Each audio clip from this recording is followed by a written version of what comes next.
Carmel Lopez Boulevard o kilala sa tawag na Road 10 dito sa may Pierre Pondo. Kasi habang pinabaybay ko pa bigla akong naalala yung video na Grab rider na na-hold up dito sa pwesto na to. Kaya huwag kayong pwesto dito sa pagitan ng may crack tapos nandito kayo sa inner lane. Dapat po kayo pumwesto banda sa may kanan para hindi kayo may isip.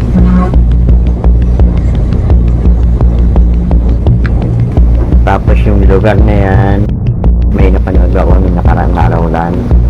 Pilit kinukuha yung gamit sa trap pero nabawi naman ng mga tao. Kaya panoorin yung dalawang video na napanood ko.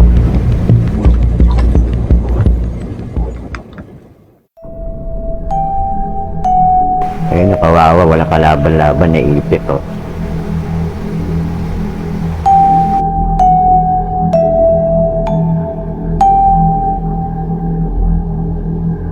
Yung may dala pang kutsilyo.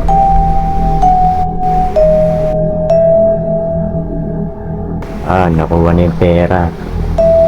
Kawawa yung Grab driver.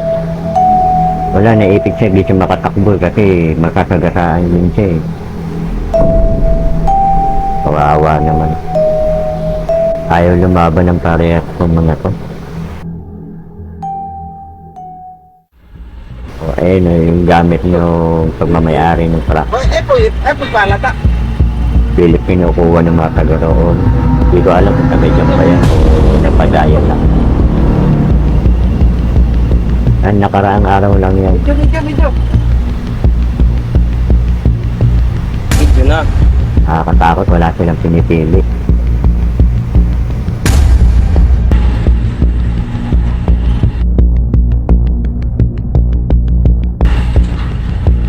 Video. Joy, video.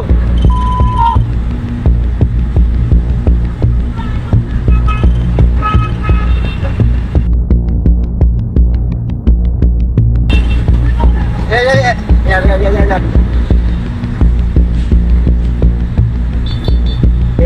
Patay ka kayo, viral ka kayo. May kutsilyo.